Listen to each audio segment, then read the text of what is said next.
بھی ثبوت موجود ہے۔ چنانچہ فقہاء کرام نے اپنی کتب کے اندر کی بات جو ہے ذکر کی ہے کہ اوجری کا ہوتا اس کی گوشت والا ہے،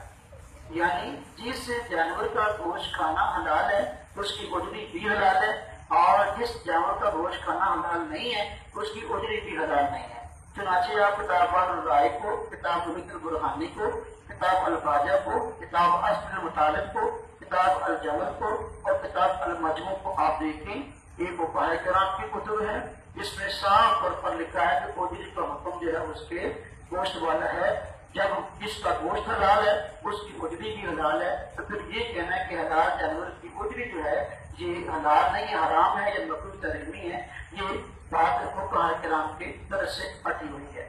اسی طریقے سے فقہاء کرام نے ایک بحث یہ بھی ذکر کی ہے کہ دیکھو، اگر کوئی آدمی قسم کھا لے کہ میں گوشت نہیں کھاؤں گا، اگر کوئی آدمی یہ قسم کھا لے کہ میں گوشت نہیں کھاؤں گا، تو فقہاء کوفہ خاص طور پہ ان کے ہاں اگر کوئی آدمی اوجری کھا لے گا تو اس کی قسم ٹوٹ جائے گی۔ کیوں؟ اس لیے کہ کوفہ کے اندر خاص طور پہ جو ہے اوجری اور کلیجی وغیرہ یہ گوشت کے ساتھ بیچی جاتی تھی۔ تو اب فقہاء کرام امام اعظم ابو حنیفہ، امام ابو یوسف، امام محمد رحمہ اللہ، ان کے ہوتے ہوئے کوفہ کے اندر اوجری اور کلیجی یہ چیزیں جو ہیں گوشت کے ساتھ بیچی جاتی ہیں، اگر یہ مکروہ تحریمی ہوتی، امام ابو حنیفہ صراحتاً جو ہے اس کو فرما دیتے کہ یہ مکروہ ہے، کیوں بیچ رہے ہو، کیوں کھا رہے ہو، تو پھر حالانکہ ایسی بات نہیں ہے، فقہاء کرام نے اس سے بالکل منع نہیں کیا۔ صاف طور پر یہ بات فقہاء کرام نے لکھی ہے کہ فقہاء کوفہ کے یہاں خاص طور پہ گوشت کے ساتھ ہی بیچ جاتی ہے، لہذا یہ گوشت کے حکم میں ہے، تو اس لیے کوئی آدمی قسم کھا لے کہ میں گوشت نہیں کھاؤں گا، اگر وہ حلال جانور کی اوجری کھا لیتا ہے تو اس کی قسم ٹوٹ جائے گی کیونکہ یہ بھی گوشت ہے۔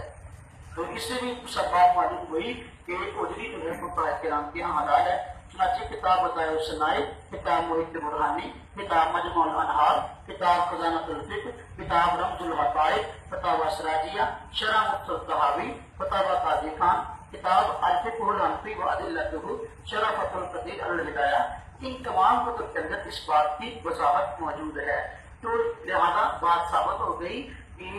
نبی پاک صلی اللہ علیہ وسلم نے اوجری کو استعمال فرمایا، صحابہ کرام نے اوجری کو استعمال فرمایا، فقہاء کرام کے ہاں بھی اوجری حلال ہے، صرف اور صرف جو ہے حلال جانور کے 7 اعضاء مکروہ ہیں، ان میں سے اور کوئی بھی عضو جو ہے حلال جانور کے اعضاء میں سے مکروہ نہیں ہے۔ کوئی آدمی ان 7 کو مکروہ نہیں مانتا تو وہ بھی اعتدال کی حد سے جو ہے ہٹا ہوا ہے، اور جو ان 7 سے ہٹ کر اور اعضاء کو شامل کرتا ہے وہ بھی اعتدال سے ہٹا ہوا ہے۔ اللہ رب العزت جو ہے ہمیں دین کی صحیح سمجھ عطا فرمائے۔ اس کتاب کے اندر ہم نے بڑی تفصیل سے لکھا ہے، آپ اس کتاب کو خریدیں، اس کو پڑھیں، اس میں انشاءاللہ تعالیٰ آپ کو دلائل کا انبار نظر آئے گا۔ خود بریلوی علماء کی ہم نے کئی فتاوی اس بات میں ذکر کیے ہیں۔ وآخر دعوانا ان الحمد للہ رب العالمین۔